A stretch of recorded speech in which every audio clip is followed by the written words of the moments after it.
आज Doubtnut app download करें। Doubtnut पर अपने सभी गणित, रसायन विज्ञान, भौतिक विज्ञान और जीव विज्ञान के डाउट्स का करो सफाया। बस प्रश्न की फोटो खींचो, एक ही प्रश्न को क्रॉप करो और तुरंत वीडियो सोल्यूशन पाओ।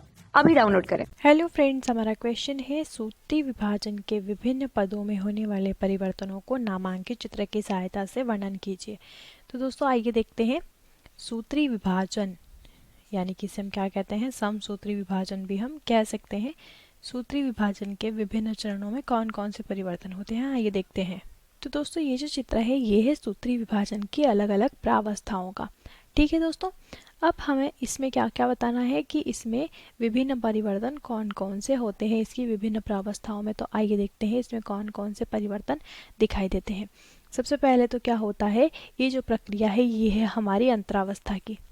किसकी है? पहली प्रक्रिया अंतरावस्था की, जिसके अंदर क्या होता है, प्रोटीन का निर्माण होता है। ये यहाँ पर इसके अंदर प्रोटीन का निर्माण होता है और कोशिका जो है या ये वाली कोशिका यह हमारी विभाजन के लिए तैयार होती है।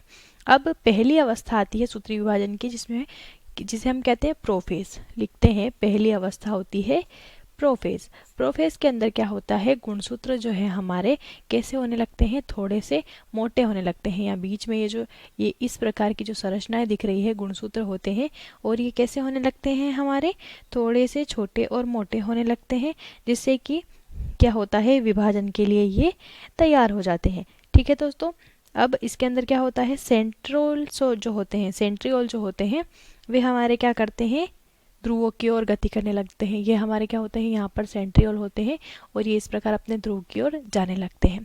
उसके बाद दूसरी प्रक्रिया आती है, क्या आती है दूसरी, मेटाफेज। मेटाफेज दूसरी प्रक्रिया होती है। तो दोस्तों ये क्या थी, ये तो है हमारी अंतरावस्था और ये है हमारी प्रोफेज अवस्था, जिसमें क्या हुआ, गुणसूत्र जो है वे हमारे सेंट्रियोल की ओर इस प्रकार गति करने लगते हैं। ये दोनों अवस्थाएं कौन सी है, प्रोफेज है। अब दूसरी अवस्था हमने देखी मेटाफेज। इसके अंदर क्या होता है, जो गुणसूत्र वे हमारे किस तरफ जाने लगते हैं, सेंट्रियोल्स की ओर जाने लगते हैं, ताकि क्या हो, सेंट्रोमियर जो है वह स्पिंडल फाइबर से जुड़ जाए। ये जो जैसे कि ये हमारा गुणसूत्र है तो इसके बीच में सेंट्रोमियर पाया जाता है। ये क्या होता है, सेंट्रोमियर होता है। यह सेंट्रोमियर हमारा किससे जुड़ जाए, स्पिंडल फाइबर। ये जो हमारे ये इस प्रकार की रचनाएं हैं ये हमारे कहाँ से, इस प्रकार से बीच से गुणसूत्र से जुड़ जाए। ये प्रक्रिया मेटाफेज में होती है। तीसरा हमें दिया है एनाफेज। यहाँ लिखते हैं तीसरी प्रक्रिया क्या होती है, एनाफेज होता है तीसरा चरण। ये यहाँ पर एनाफेज। एनाफेज के अंदर क्या होता है दोस्तों, कि गुणसूत्र विभाजित होकर अपने अपने ध्रुव की ओर जाने लगते हैं, कुछ इस प्रकार से। अब चौथा प्रक्रम है टीलोफेज। लिख लेते हैं, टीलोफेज होता है चौथा प्रक्रम या चौथी अवस्था। इसमें क्या होता है कि गुणसूत्र पूर्णतः विभाजित होकर अपने अपने ध्रुव जो है उनकी तरफ चले गए हैं। ये हम देख सकते हैं कि ये जो इस प्रकार के गुणसूत्र थे ये कुछ इस प्रकार के हो गए हैं और हमारे ये जो ध्रुव है इनके, ये ध्रुव इन ध्रुवों की ओर ये चले गए हैं और केंद्रक पूरी तरह विभाजित हो गया है। ये हमारा क्या है, ये दो केंद्रक हैं, केंद्रक हमारे विभाजित हो गए हैं। अब अंतिम होती है क्या, अंतिम होता है इसमें साइटोकाइनेसिस। साइटोकाइनेसिस, ठीक है दोस्तों, ये था हमारा क्या, टीलोफेज, और ये पांचवा हो जाता है साइटोकाइनेसिस। साइटोकाइनेसिस में होता है कोशिका द्रव्य विभाजन।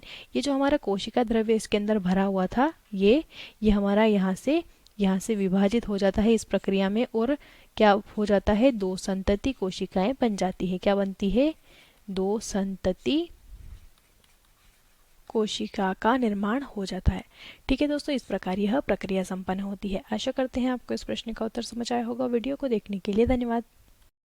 कक्षा 6 से 12वीं से लेकर नीट, IIT, JEE वो एडवांस के लेवल तक 1 करोड़ से ज्यादा छात्रों का भरोसा। आज ही डाउनलोड करें डाउटनेट ऐप या व्हाट्सएप करें अपने सारे डाउट्स 8400 400 400 पर।